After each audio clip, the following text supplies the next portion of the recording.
Shalom, and welcome to this special Talking Memory event marking the 80th anniversary of Operation Barbarossa, with guest speaker, Professor Dieter Pohl, who will give a talk on the German-Soviet War and the Holocaust in 1941. My name is Khmeimiy Shachar, and I work at the Ghetto Fighters House as an educator and a guide. I want to welcome everyone from all over the world, our large audience today, including friends and colleagues from Holocaust museums, institutions, and centers, academics from universities and students, historians, and our many, many friends who attend our Talking Memory series. As always, a special welcome to the survivors and their families that are with us today.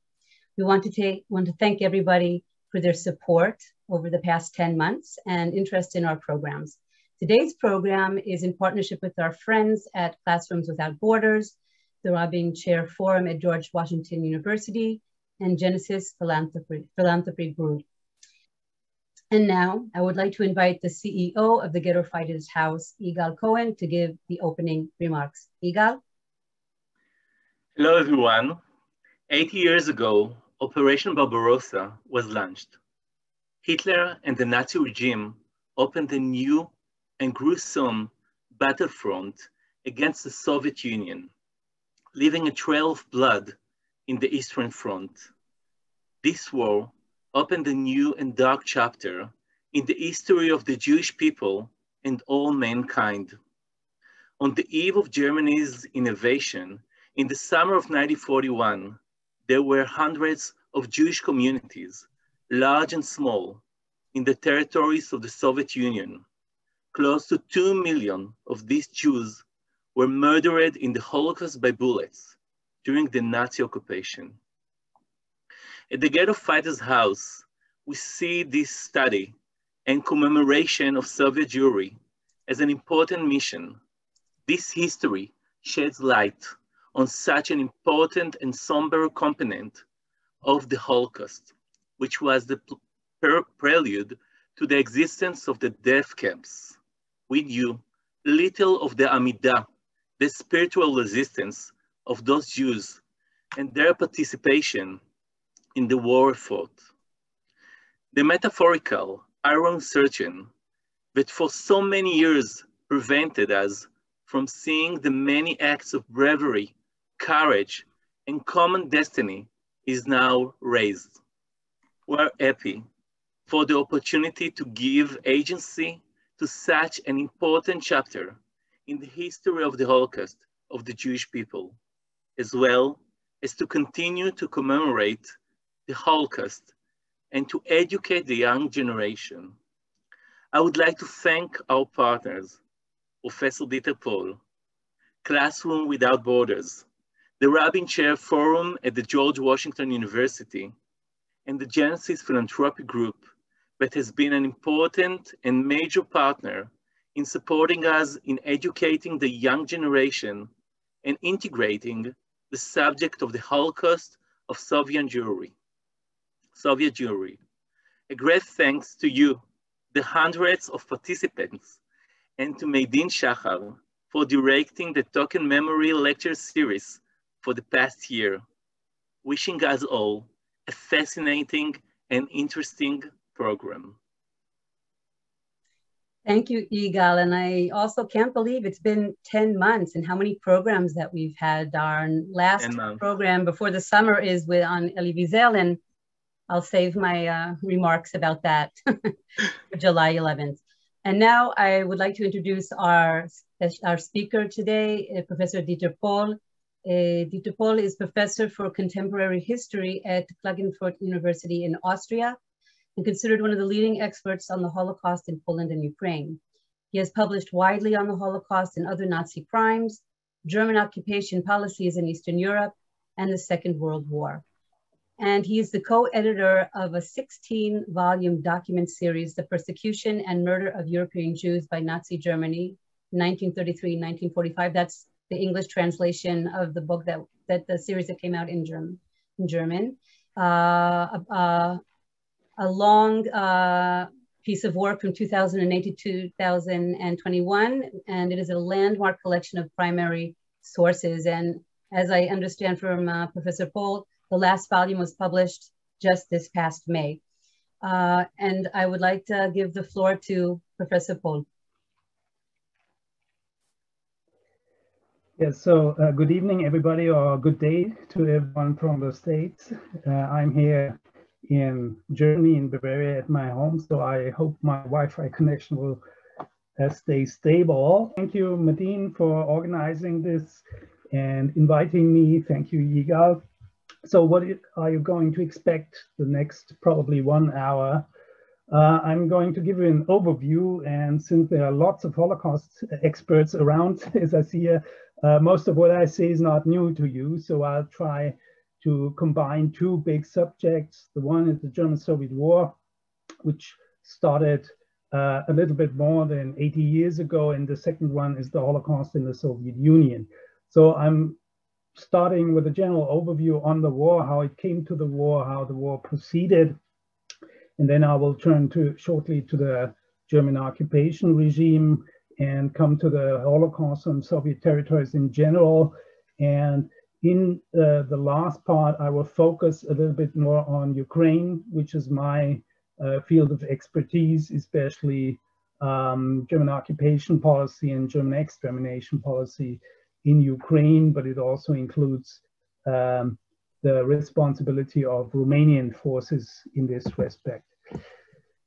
Short, quick overview, let's say seminar type overview on the origins and the course of the German-Soviet War.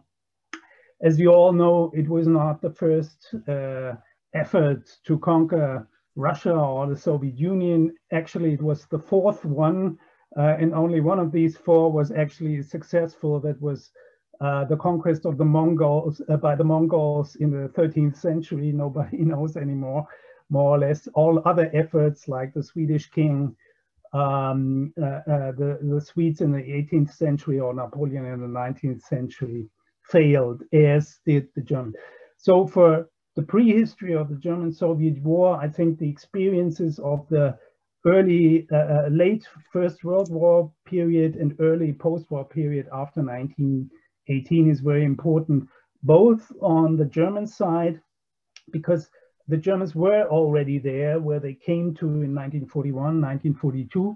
You see it on the map. That's a map of the German-Austrian occupation of Ukraine in spring of 1918.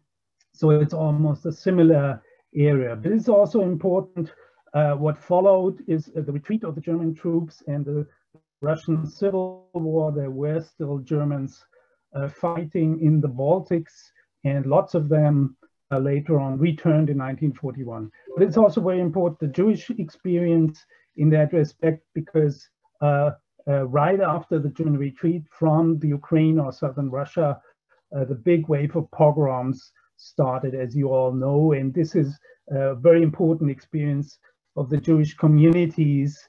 And actually, until today, we don't know what the effect was, what the long-term effect of this experience of mass extermination in 1919, especially meant for the Jews in 1941.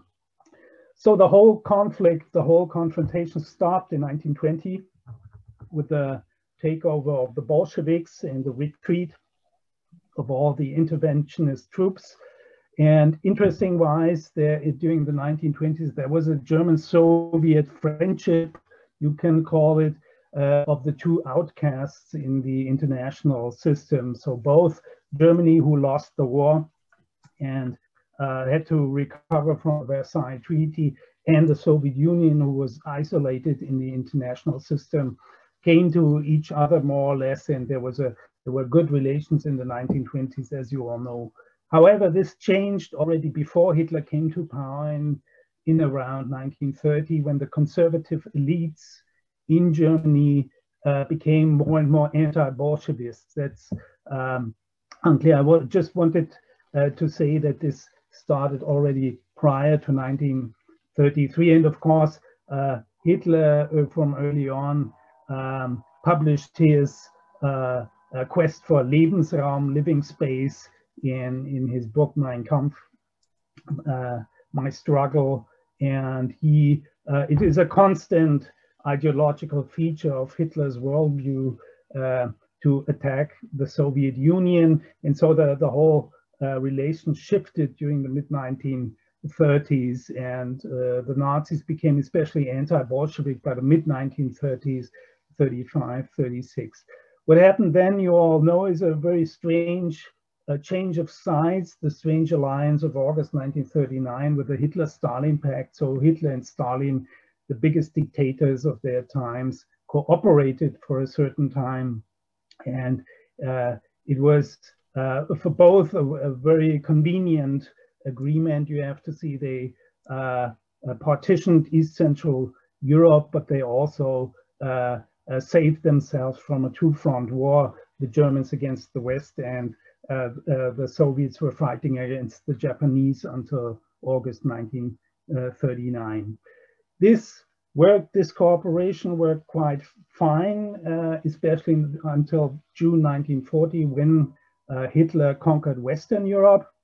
This changed the whole situation for Stalin, because Stalin thought the most important thing for him is to have capitalist states having conflict among themselves so they don't turn against the Soviet Union. And after Hitler established his hegemony in continental Europe, of course, this conflict was diminishing. And that's right, the point where Hitler started to plan his new war, his war against the Soviet Union, in about June 1940. So the question is, was the attack on the Soviet Union more the realization of an ideological program, which the majority of historians assume, or was it an outcome from the situation Hitler was in 1940, 1941, especially the fact that he could not win the war against Great Britain, and he now tried to eliminate the last potential ally of Great Britain, that was the Soviet Union, in his perception. So two important terms come up when you talk about the German war against the Soviet Union. The first one is Blitzkrieg, it's lightning war, and the second one is Vernichtungskrieg, it's war of extermination. So the German war against the Soviet Union was planned as a Blitzkrieg, and it was the only planned Blitzkrieg that Hitler ever undertook. The quick victories over Poland, over France, turned out to be a blitzkrieg, but they were not planned as such. And what did blitzkrieg mean actually? It meant a mobile attack with tank forces deep into the territory of the enemy, and the encirclement of large troops. And then the infantry, the German infantry, would come and put all these troops into POW ship. The interesting thing now is that Hitler was so convinced of his military power that he and the military leadership assumed that they would win the war against the Soviet Union within 8 to 12 weeks, within 3 months, which is outrageous in retrospective. So the reason was this blitzkrieg concept, and of course Hitler never intended to occupy a large part of the Soviet Union. It was the biggest country in the world. So it was only a line between Arkhangelsk in the north and Astrakhan in the south, going right behind Moscow. So the western parts of the Soviet Union were to be occupied. Of course, this was only the one part of the story. The other part is the war of extermination, the Vernichtungskrieg. And this was heavily based on the perception of the Soviet Union, not only as Bolshevik, but as Judeo-Bolshevik, that Bolshevism in the Nazi perception was one part of the global Jewish conspiracy. The other part was the Wall Street, but Hitler also believed that the Jews were governing the Kremlin, more or less. And this is, of course, decisive for the course of the war and for the course of the occupation regime. The German war against the Soviet Union was the first planned war of extermination. The war against Poland turned out to be something similar, with lots of crimes against POWs and civilians. But in the case of the Soviet Union, it was planned. And the most important part of this was to cancel international law the protection of foreign POWs and the foreign civilian population. That's very important because the Germans right away said there will be no legal protection of the local population on the one side, and German soldiers won't be punished if they commit crimes against the civilian population. By and large, there were exceptions to that. The second element was the so-called hunger plan, which was established at the turn of 1940, 1941 by the Secretary of Agriculture, Deputy Minister of Agriculture, Herbert Backe, and who planned to exploit Soviet agriculture in order to feed the German troops there. So no nutrition would have to be transported from Germany to the troops.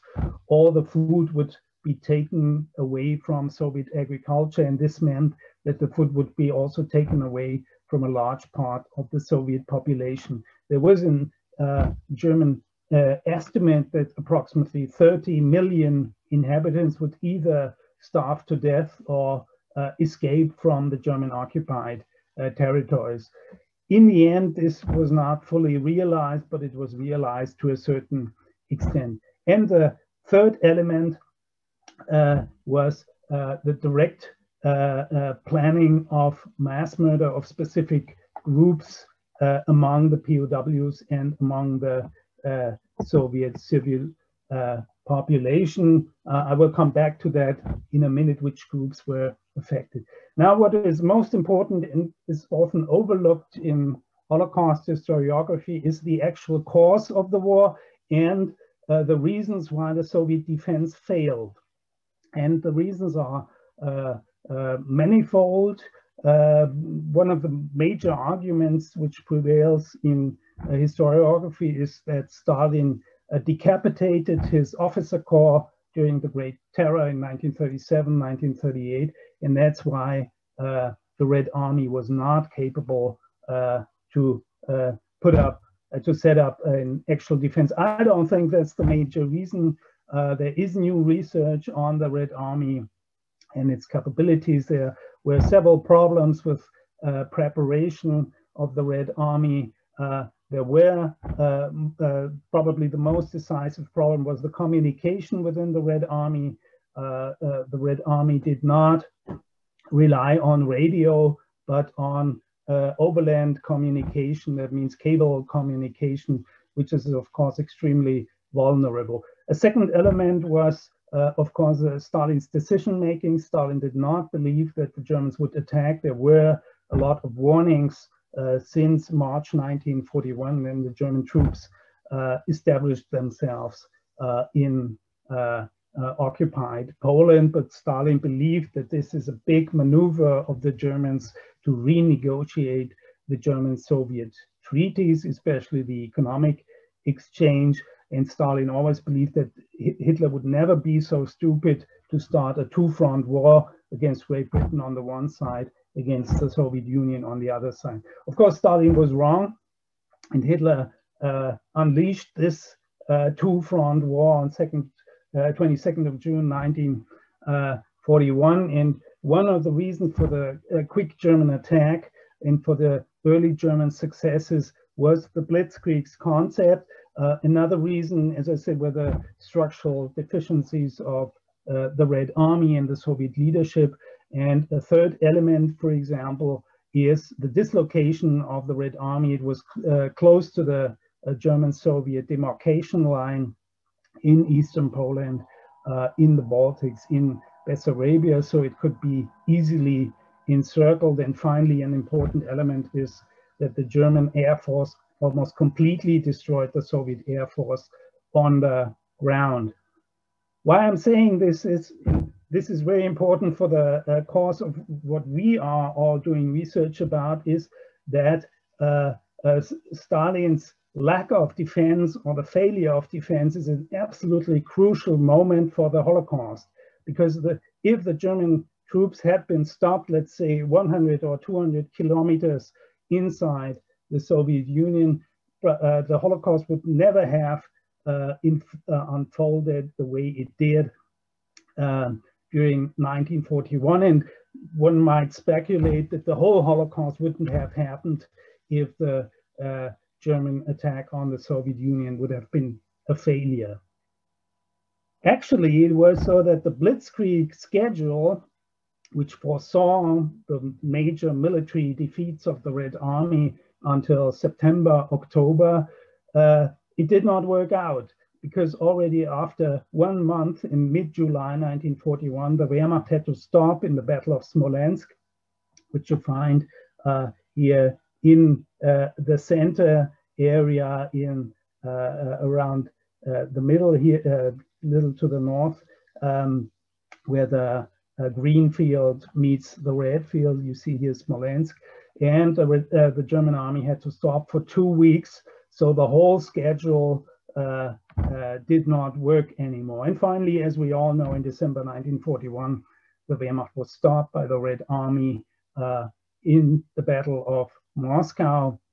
And the second campaign, the so-called Operation Blue or Blau in Germany, had only the purpose to conquer the Soviet oil fields in the North Caucasus. So it was not that strategic anymore like the war in 1941.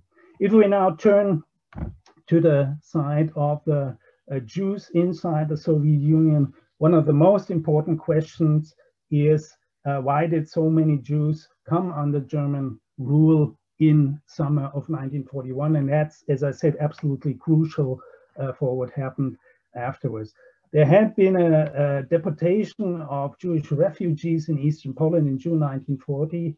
All of those who did not want to declare Soviet citizenship, all of those Jewish refugees from Western Poland who in the long run wanted to return to their home places, they were seen as unreliable elements by Stalin and deported in June 1940, around 70,000 persons that more or less saved their lives.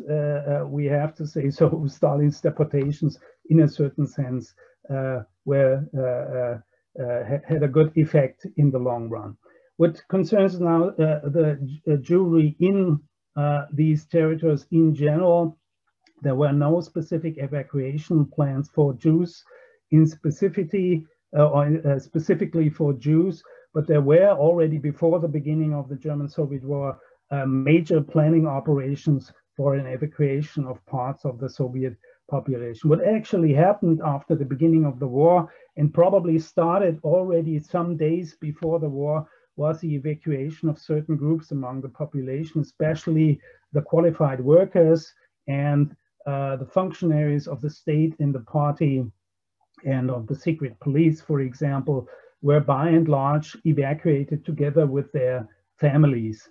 The other important aspect is, of course, individual escape. Lots of Jews tried to escape because they knew what danger the German attack constituted, but most of them failed. Some were even stopped by Soviet bloc troops at the old Eastern European border. The question is whether there was a specific policy of evacuation. There are some specialists on that, like Vadim Dubson or Kirill Pfefferman, who did research on that. But this was the case apparently only in specific places. There are some indications that the Odessa state and leadership was establishing some evacuation plan for Jews from Odessa. All in all, you can say that approximately 1/3 of the Jewish population which lived in those areas which were conquered by the Germans in the end, which was approximately 4.1 million persons, according to Mordechai Altshuler, 1/3 was either evacuated, fled on their own, or was drafted into the Red Army. So my estimate for Red Army drafting from these areas is about 300,000 young men and some women who were drafted into the Red Army, and to a certain extent saved, unless they died on the front later on or in captivity here. One specific evacuation route became highly risky for the Jews. that was the evacuation to the Northern Caucasus. We have evacuations of Jews from the Ukraine to nearby Northern Caucasus, the area of Mineralny Vody, Pyatigorsk, Kislovodsk, and so on, but also lots of inhabitants of Leningrad, which was encircled in October 1941, were sent to Northern Caucasus, and among them lots of Jews, among them, for example, Jewish academics and so on. The unfortunate thing, or the tragic thing, is that during the second offensive of the Wehrmacht in summer 1942, it came in September 1942 to the Northern Caucasus, and the Jews were put under German rule there and were by and large murdered in the Northern Caucasus. There are lots of studies on that right now. A short look at the occupation, how it looked like, how it worked, is the whole territory of the Soviet Union, which was occupied by the Wehrmacht, was between 1.5 and 1.8 square million, oh, there's a million missing, square million kilometers. I'm saying 1.5 to 1.8 because the Northern Caucasus was occupied only for 3 to 4 months, and this makes up approximately 300,000 square kilometers. So in general, the impression is that occupied Soviet territories are vast and incomparable to all other occupation areas, but that actually was not the case. It was 2.5 times the territory of France, and not, I would say, 1.5 times the population of France. Approximately 60 million Soviet citizens came under German occupation. The German occupation was divided. You have in the western half a civilian occupation by the so-called Reichsministry for the Eastern Territories under Alfred Rosenberg. But the eastern part remained under Wehrmacht control because the Wehrmacht could not win the war, and territory was not, as expected, transferred to a civil administration. The big problem for the Wehrmacht was that it had much too few personnel, and approximately 1/6 of all the troops were not Germans. There were Axis allies like Romania, Hungary, Italy, Finland, and so on, who also attacked the Soviet Union in the summer 1941. But also the Wehrmacht had a problem with rear area security. So it had much too few personnel to control the rear area, which was very important. And that's why the Wehrmacht was ready to cooperate very closely with the SS and police German units who were put into the occupied territories in order to secure these areas. But SS and police was highly ideological at that point and had already killed hundreds of thousands, Jews and non-Jews, until that point. The SS and police consisted during the mobile phase of the war in 1941 of mobile units, but it was turned into a stable apparatus, especially from the end of 1941 and especially 1942. So the infamous Einsatzgruppen, these mobile killing units, made up only a part and limited part of the SS and police apparatus. The same applies to the police battalions, who are very important for the Holocaust, and the 2 Waffen-SS brigades who were involved in the Holocaust. Officially, their task was to secure the occupied territories in order to exploit it. That was the official task. It's not so much about killing parts of the population. That was considered as a means, but the aim was economic exploitation. If we look now at the violence in the occupied territories, I think we should distinguish a little bit between the general violence, which also turns up during other wars, even non-German wars like the Japanese wars or the Italian fascist wars, and the Holocaust itself. And one of the first measures of this German occupation regime was the murder of Soviet elites. There are written orders on that high functionaries of the state and the party should be murdered. But this especially also applied to specific groups of POWs and the political functionaries among them, the so-called commissars especially.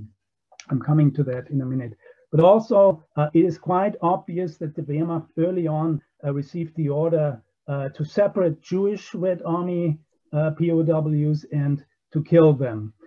The thing is that in the German perception, in the Nazi German or German military perception, the commissars, the political officers within the Red Army, were considered as being by and large Jewish.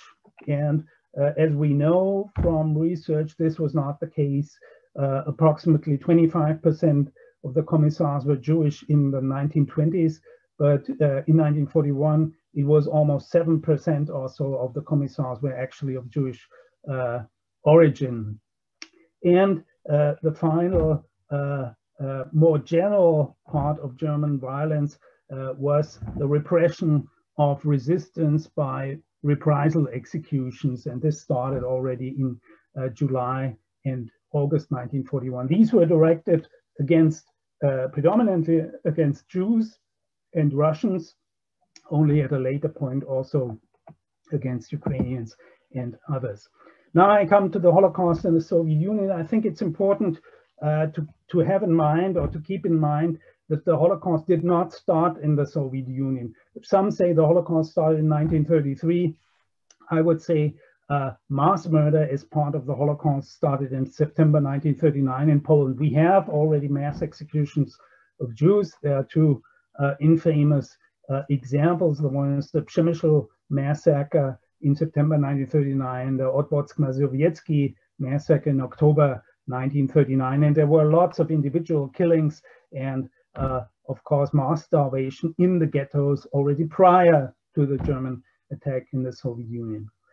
The second thing I think is worth discussing were these the Jews who were caught under German rule in the Soviet Union actually Soviet Jews, because we tend to say, okay, everybody who lived in the Soviet Union is a Soviet citizen.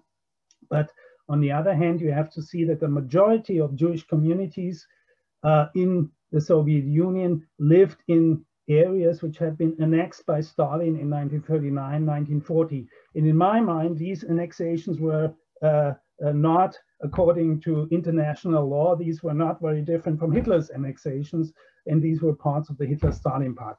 That's why you can say that lots of these Jews were actually Baltic Jews. They were Latvian Jews, Lithuanian Jews, they were Polish Jews, and they were by and large Bessarabian Jews, so Romanian Jews.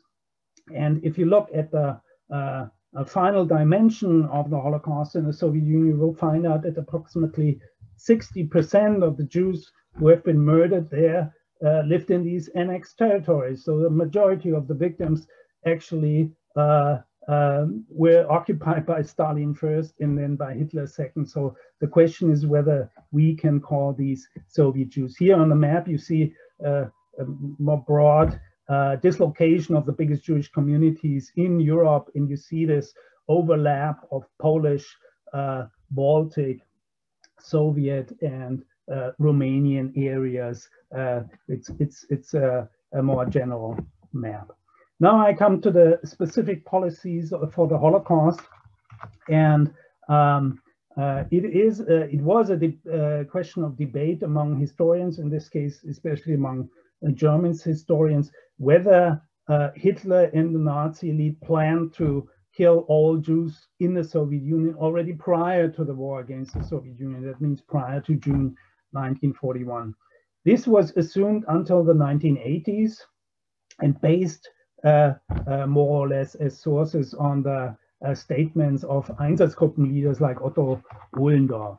After a long and intense historical debate of the 1980s and 1990s, however, it was clear that the orders to kill Jews in the Soviet Union were quite limited.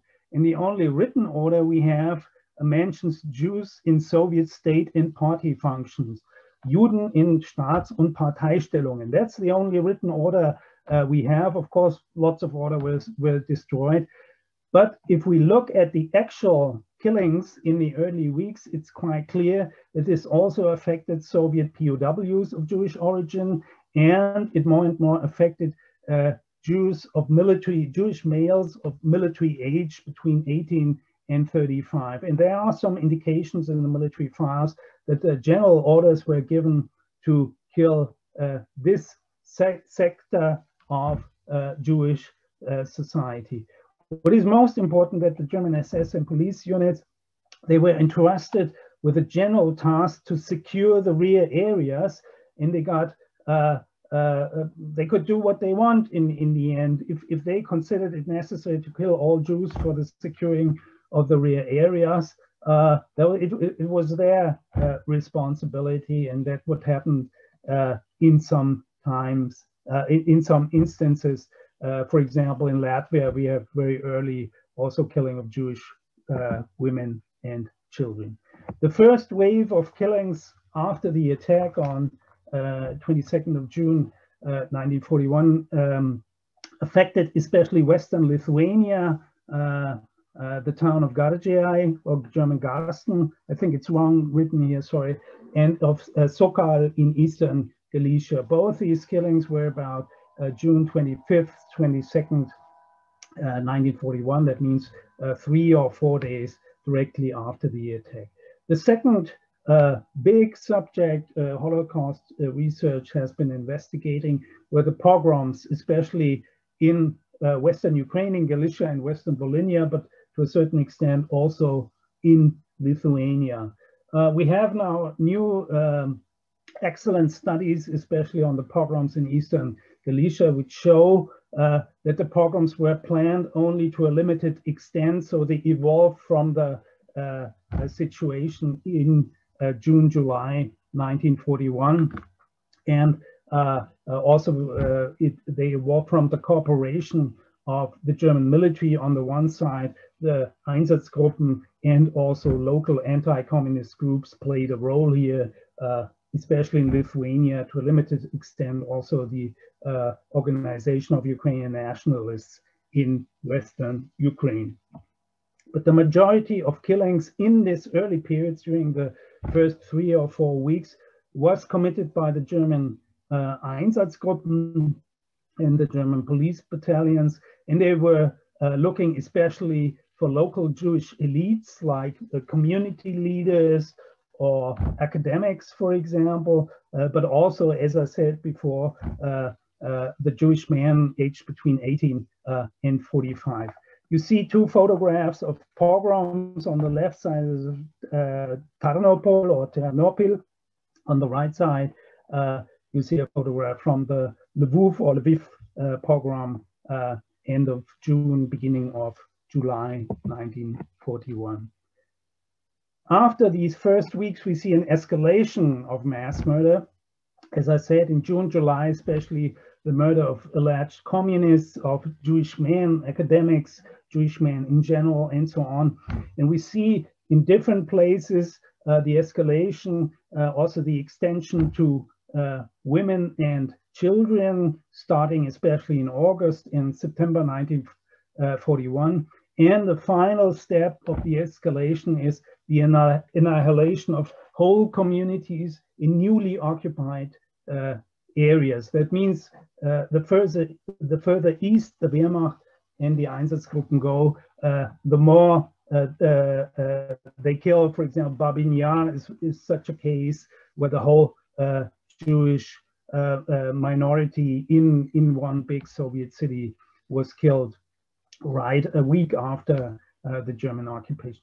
The dynamics behind that are unclear. It's a long debate which has not come to final results, more or less, unlike this debate on the early orders. One element is Himmler's orders and Himmler's visits in the Soviet Union. Here you see a photograph of Himmler in Minsk in mid-August 1941, which is a very famous visit since he watched a mass execution at that time. And apparently it was filmed, but we don't have the film anymore. But the personal photographer of Hitler, Walter Frenz, was present, and it could be only one reason why he went with Himmler in a specific place to film this mass execution.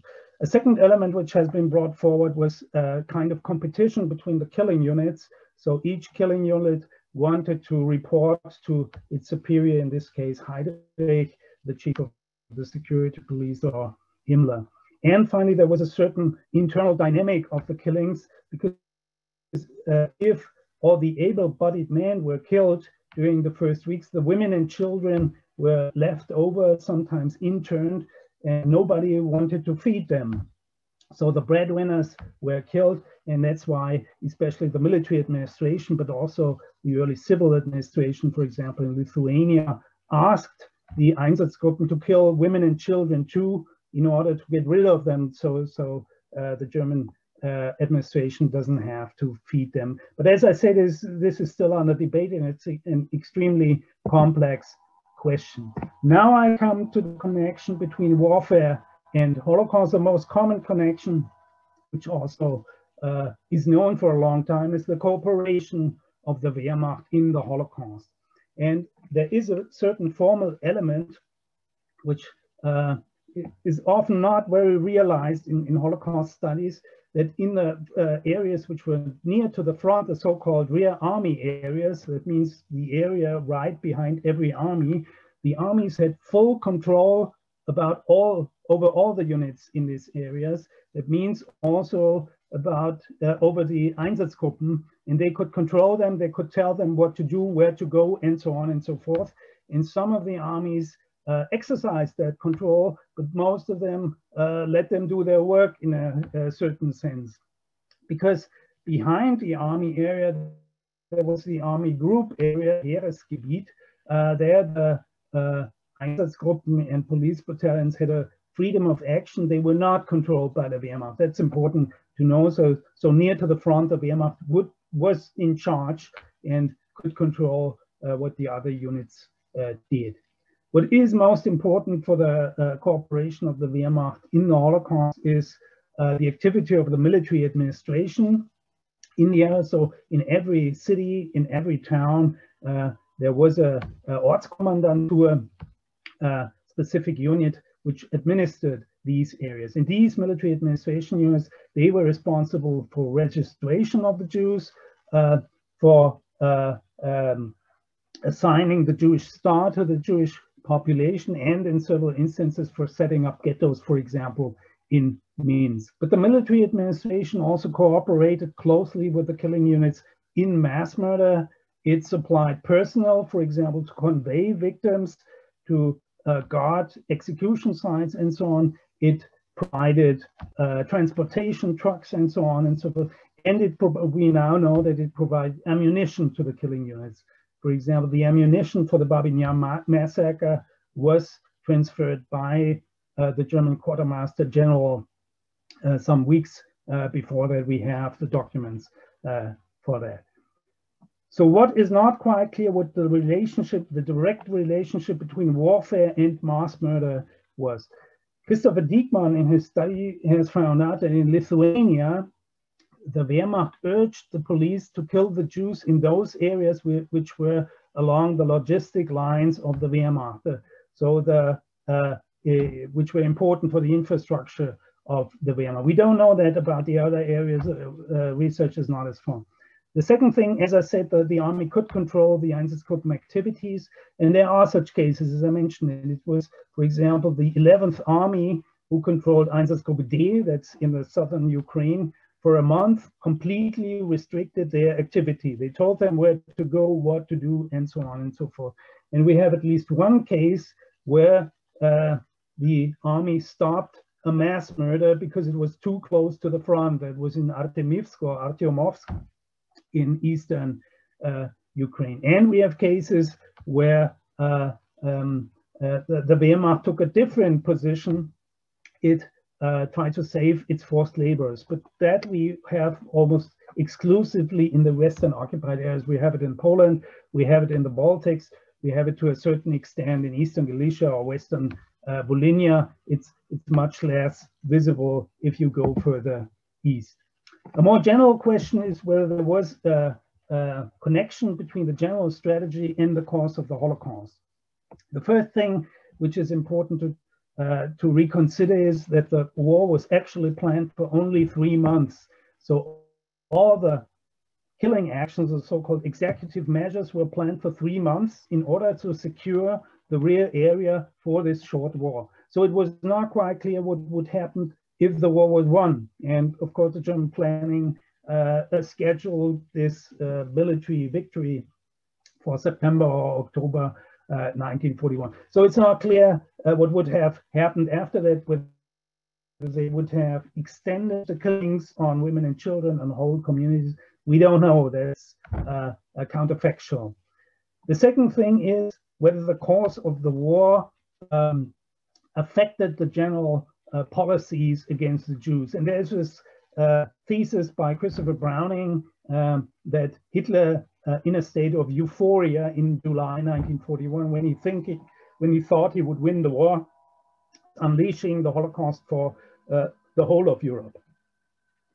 I think it's very difficult to prove this thesis. There is the thesis of a German historian who is not very well known. He left historiography, Tobias Jersak, who said the opposite. When Hitler in August 1941 fell into depression because his Blitzkrieg didn't work out, he ordered to kill all Jews in Europe as a kind of reprisal, as a kind of revenge. I think both theories are quite speculative and we actually cannot prove them. But what is obviously, we have a change of strategy in the Holocaust in September, October 1941. It's quite visible, not only in the Holocaust, especially in the treatment of the Soviet POWs. The nutrition rates for the POWs were cut down in October 1941, and that was the major motive, the major precondition for the mass starvation of 2.5 million POWs, especially in the winter of 1941, 1942. But what also happened is all these killing units who were far east behind the Wehrmacht now returned to the west, where the big Jewish communities are, where some of the men had already been killed, and by October start to exterminate also women and children. There might be a certain connection to the German attack on Moscow, the Operation Typhoon. I think it's wrong written here. On 2nd of October 1941, that this was kind of triggering the whole scale mass extermination in Poland and in the Soviet Union. Now I come to my last part, the Holocaust in Ukraine. I just want to show you a quite accurate map of the movement of the Einsatzgruppen in Ukraine. You see from the northwestern part, Einsatzgruppe C is approaching and going through eastern Galicia and then to central Ukraine and to Kiev in the end, and further then parts of it to Kharkiv and Stalino now, Donetsk. And you see in the south, starting from Romania, the Einsatzgruppe D, which was running along the coast of the Black Sea, and their activities overlap in the Stalino Donetsk area in autumn 1941. The first major massacre of a Babi Yar scale, you can say, is often overlooked. That's the massacre of Khmeimiy Podilski in the last days of August 1941, and it has a specific background. The background is Ukrainian policy of deporting Jews from Ukrainian annexed territories. And what you see on this map is the so-called Carpathian Ukraine, which was part of the Czechoslovak state before the war, and which was transferred by Hitler to Hungary. And in August 1941, the Hungarian authorities said, we will expel all the Jews which have not Hungarian citizenship to Eastern Galicia and further east to the German operation area. By then they knew what would happen, that these people would be by and large killed. The German military administration in Khmeimiy Podilski, or Russian Khmeimiy Podilski, was now addressing its superiors that tens of thousands of Jews were expelled by the Hungarians and ended up in Khmeimiy Podilski. We have to do something about that.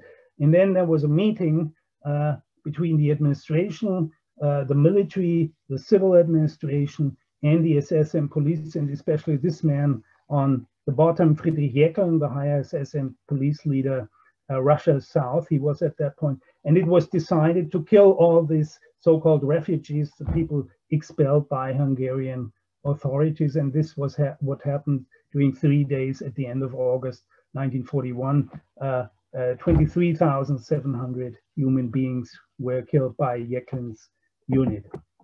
Yeah, the second case is, of course, the most known, almost an icon of Holocaust historiography, is the Babin Yar massacre, how it's called today after its Ukrainian name. I would say inside Kiev, because it's always said it's outside Kiev, but I think it was within the city limits in 1941. And the pretext for this massacre was the blowing up of the German headquarters, of a German headquarters in the center of Kiev by Soviet mines, probably by the NKVD. It's not quite clear. And the German military and the SS and police used this as pretext to kill all the Jews which were still present in Kiev. Kiev had around 150,000 Jewish inhabitants. Approximately 100,000 were evacuated or escaping, and approximately 50 to 60,000 remained in the city.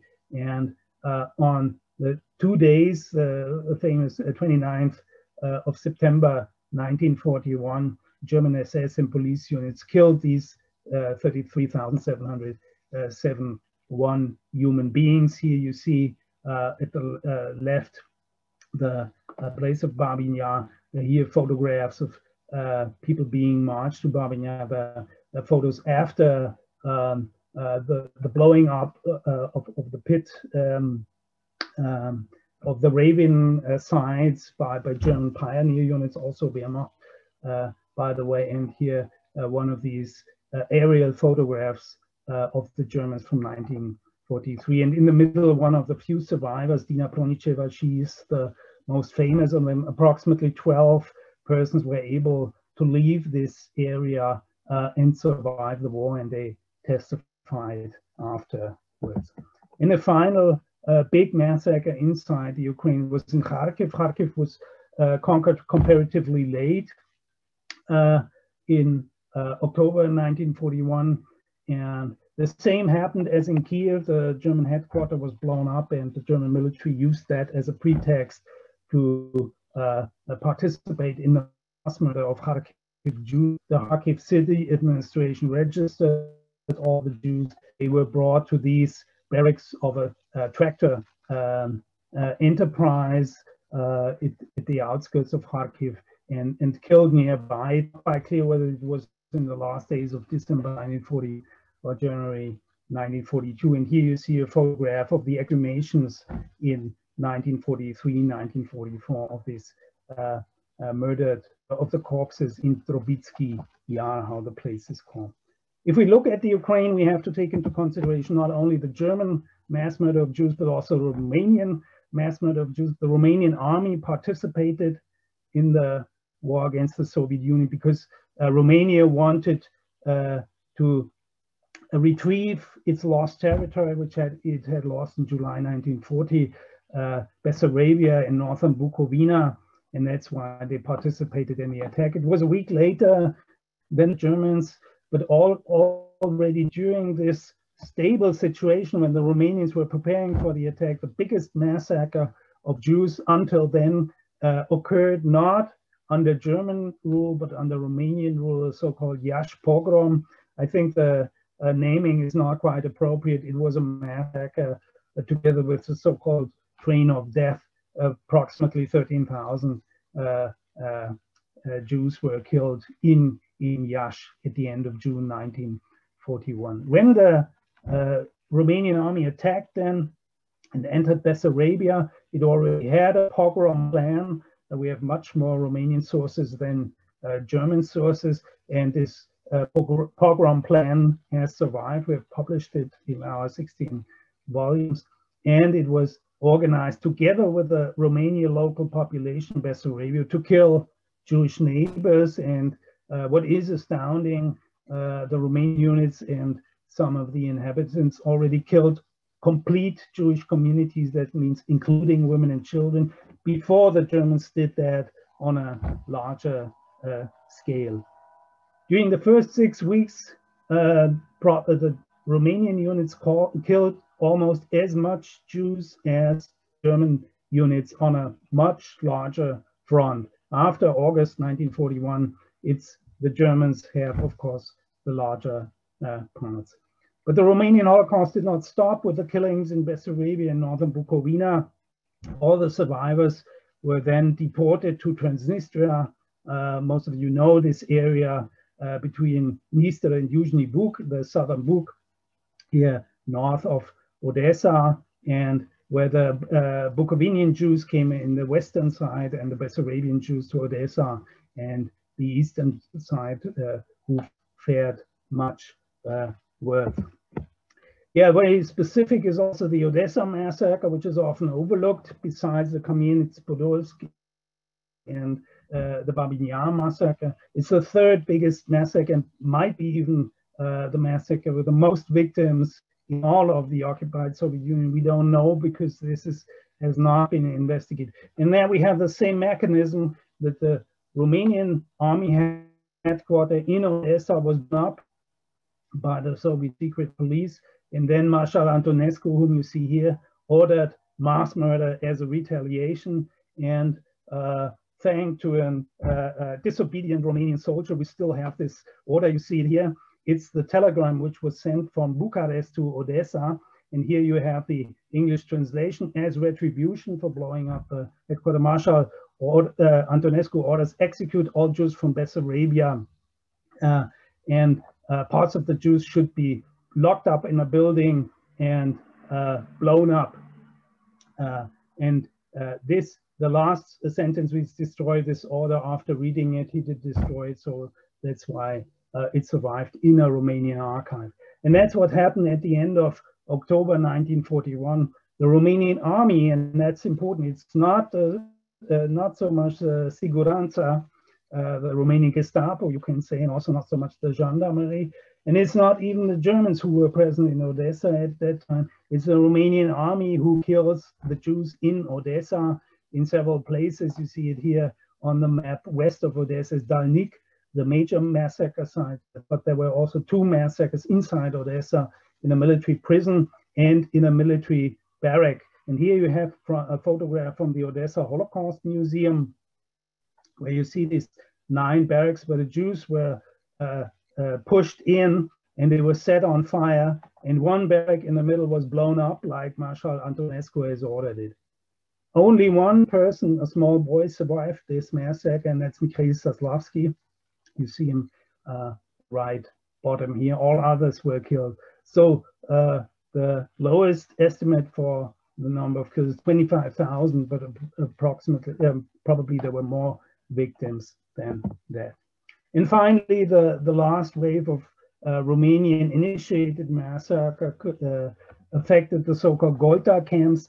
The surviving Jews from Odessa, but also Jews from other areas like Bessarabia, were brought to the northern edge of the Romanian occupation regime. That's here, Pervomaisk. It's unfortunately not quite right written. And there were 3 big camps. One is mentioned here on the map. It's Bogdanovka. You see it here in the northwest. The other 2 were Akhmechetka and Domanyovka.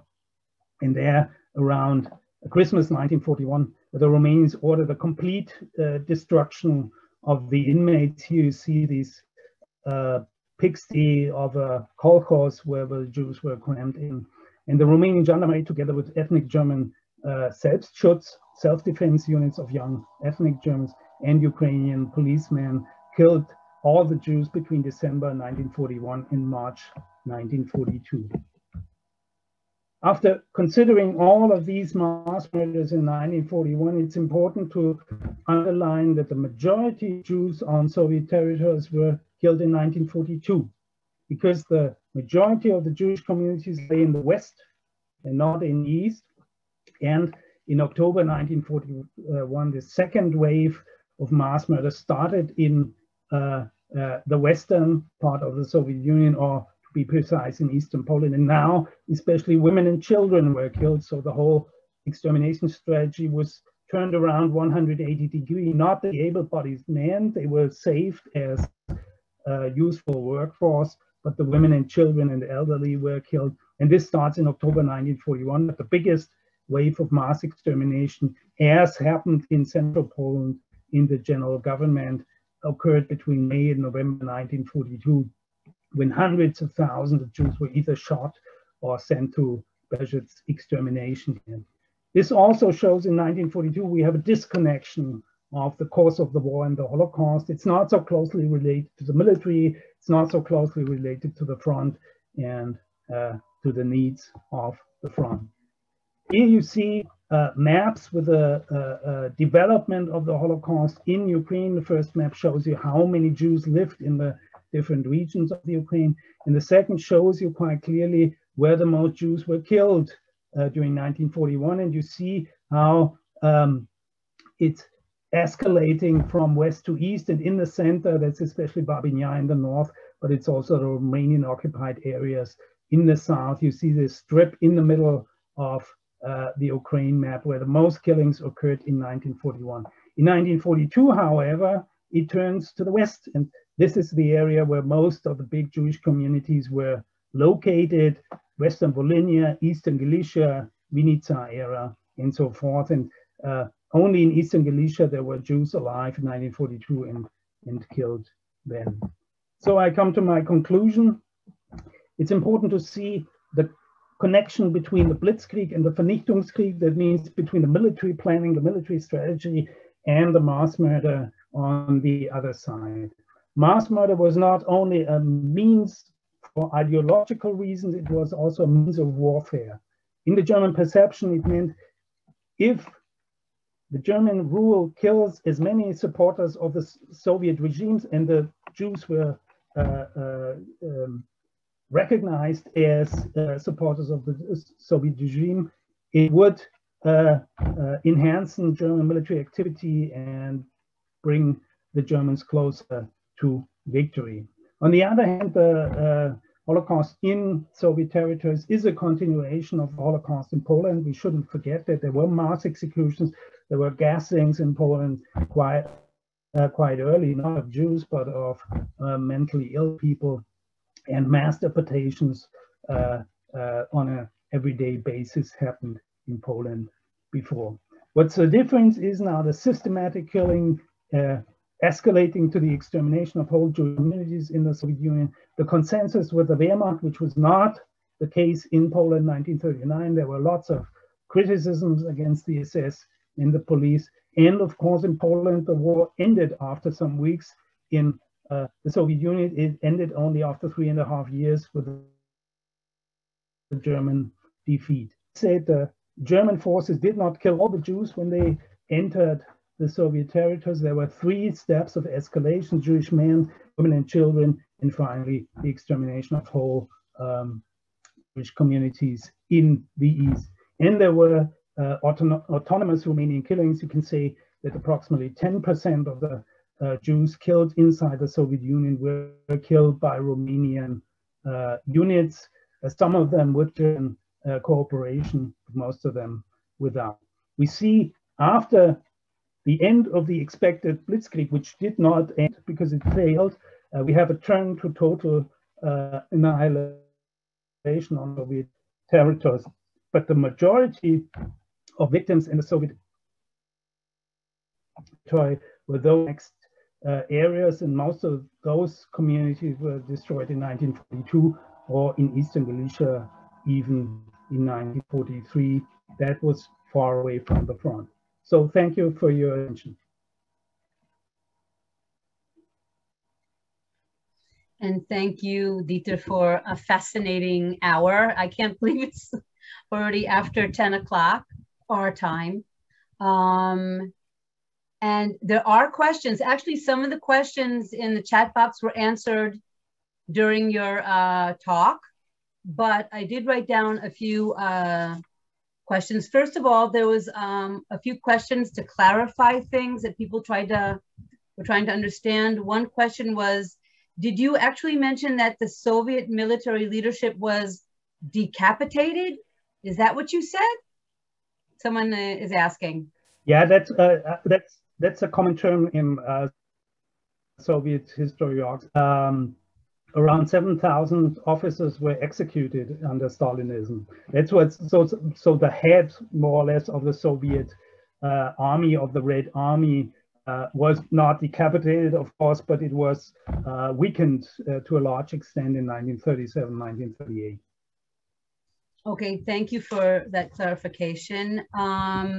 Actually, you said a little bit about numbers, but someone is actually asking about this dispute about the numbers of Jews that were Nadine, I have a problem with the connection.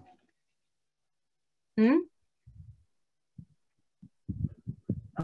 was asking if you have a number right now. I couldn't. Oh, your connection? Yeah, can you repeat the question? Yes, please? I'll repeat the question. Someone was asking about there's a dispute about the number of Jews that were actually killed by bullets, Holocaust by the bullets. If you have your... First thing, I have to say something about this term. I know. Actually, Thank you. I find it disgusting. Would you talk about Holocaust by gas for Jews who were killed in extermination camps? I think that's a thing Patrick Debois has brought up, and it's some kind of branding, and actually I don't like it. I gave a big lecture on that for the IRA, the International Holocaust Remembrance Alliance, and approximately 2.2 million Jews were shot. The majority were killed in extermination camps, and there's a big group which was killed in labor camps, in ghettos, starved anywhere, and so on and so forth. But the majority, as the old narrative goes, and Timothy Snyder doesn't accept that, but the majority were killed in camps. That's quite clear. Almost 3 million also. 2.2 million were shot. You shouldn't forget, even from the Soviet territories, there were mass deportation to extermination camps. The most famous one you probably don't know, that's the transport of Jewish POWs from Minsk to Sobibor in 1943, because one of the passengers was Sasha Pichevsky, who is so famous. He's probably the most famous Holocaust survivor in the Soviet Union, because he was the leader of the Sobibor uprising in October 1943. And you have in Russia a Pichevsky stamp, you have streets.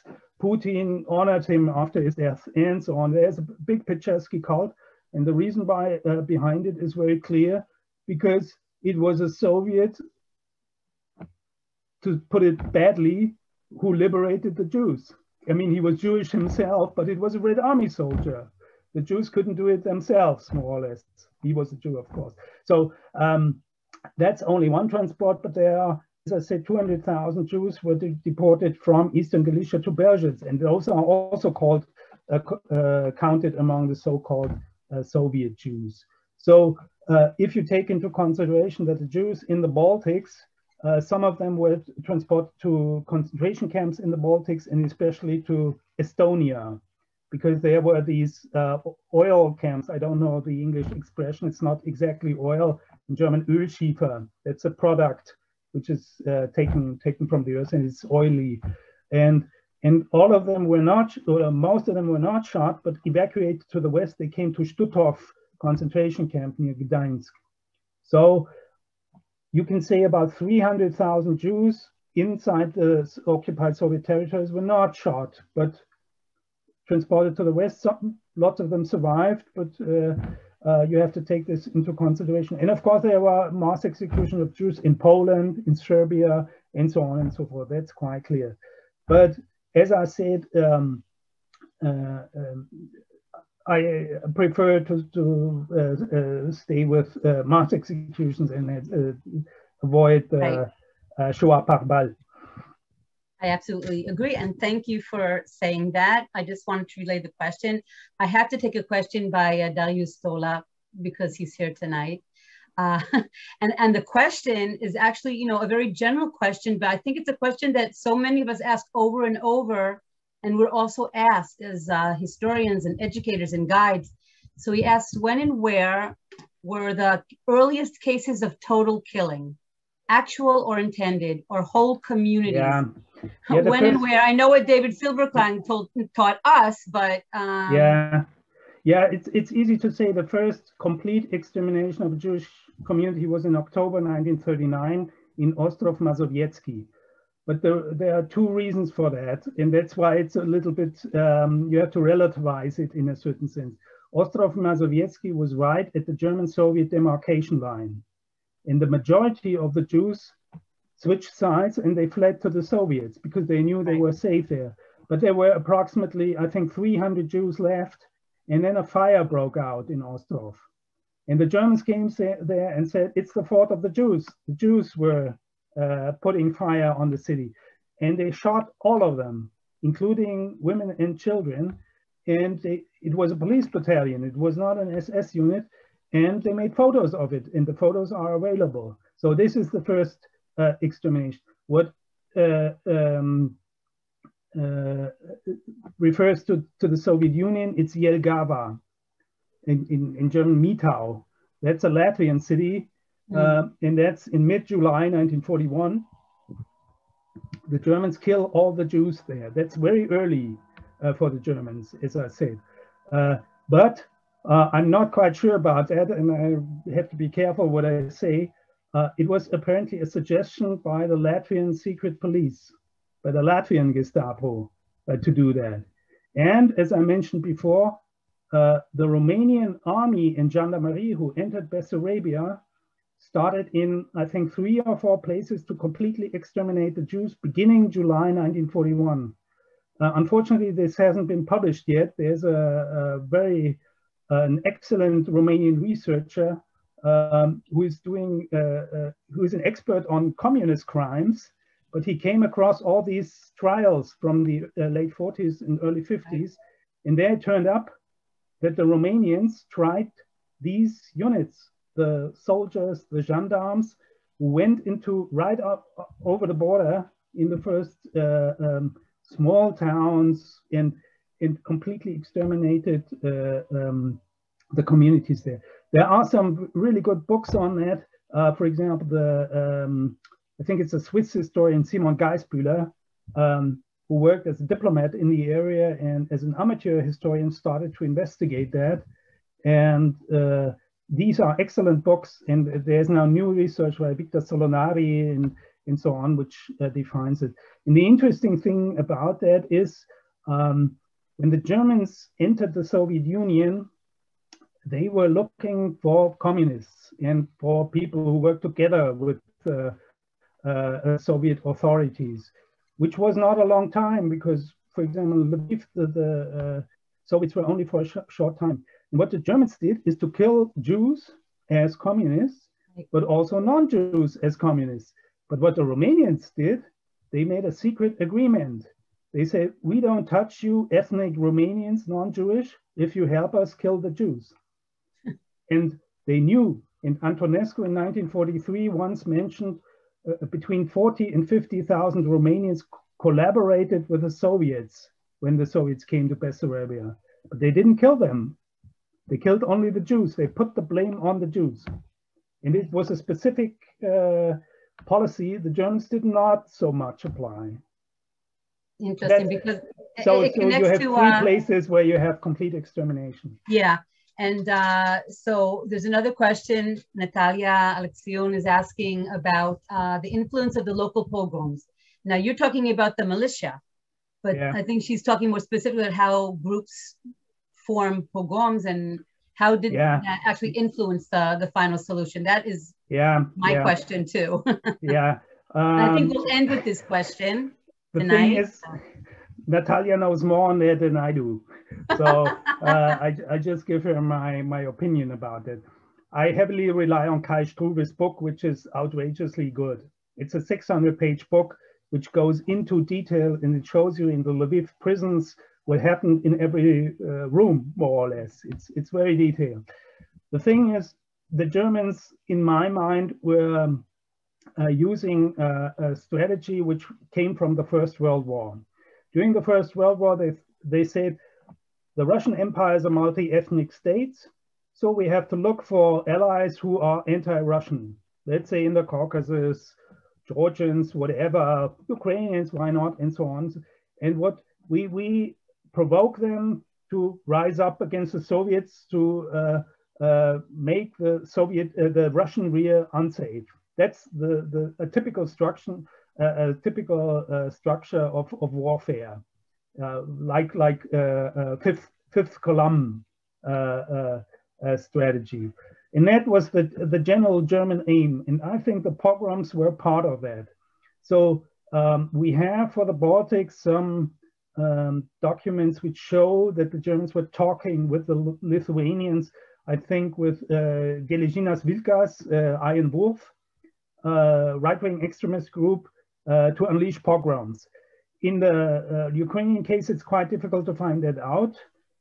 They were talking to the Ukrainian Organization of Ukrainian Nationals to set up uprisings. But uprising is a very general term. And what the OUN did was to kill Soviet activists. And if it were a Jewish Soviet activist, they also killed the whole family. With Russian or Ukrainian, they didn't do that. They only killed the activists. And what happened then, Kai Struwes shows it clearly, is the trigger of the NKVD killings. The Germans come to Lviv and other places, or in Dobromir, Sokal, whatever, and find all these corpses, because the Soviet secret police has killed all its political prisoners before leaving, before the retreat. And that's the trigger for the Germans to say, now it's time for revenge. And that's why they entrust the local militias to do something. But in Lviv, it's quite clear, they are not asked to kill the Jews, but they are asked to secure the prisons. And of course, this included in a certain sense to put out the corpses from the rooms and so on. And of course, they took the Jews because they were anti-Semites. They took the Jews and they blamed the Jews. The Jews were guilty, and there were some Jews, of course, in the NKVD, which is quite clear, but not a high number in 1941. What concerns now the role of the pogroms in the general policies of extermination, what Natalia is asking, I think it's a big failure. Maybe the Germans thought, okay, the easiest way to do is to say, we know there are lots of anti-Semites, so that we give them freedom to kill whomever they want. But the first thing, it didn't work out. So there was no mass extermination or whatever. And the numbers, for example, for Lviv are much lower than has been believed. For example, much lower than I presumed 25 years ago. And the second thing is, afterwards came the civil administration who should rule. And they said, we don't want pogroms. Pogroms are disorder. So make it orderly. We don't have anything against mass execution.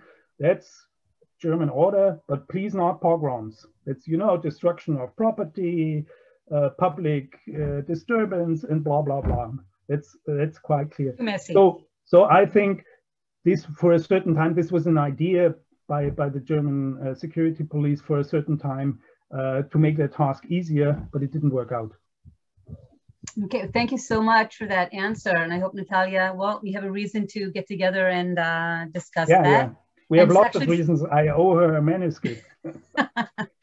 And actually, someone put the name of the author of the book. It's Simon Geisbühler. So yeah, you can look that up. I really recommend it. If you can read German, it's really very intensive research, and nobody cared for it for a long time.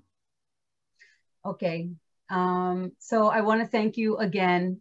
I know this has been a long week that everybody is marking the 80th anniversary of Operation Barbarossa, and I want to thank you for taking the time and bringing your knowledge to our Talking Memory audience, our very loyal audience, by the way. And I want to thank our partners again, Classrooms Without Borders, and the Rabin Chair Forum, and the Genesis Philanthropy Group for helping us bring Professor Pohl to us today. And again, thank you, audience, for coming to listen and for your questions, of course. And, okay, So goodbye, everyone. Toda, shalom. Thank you. Peter, thank you again. It was wonderful meeting you. And thank you again. Thanks for the invitation. Bye-bye.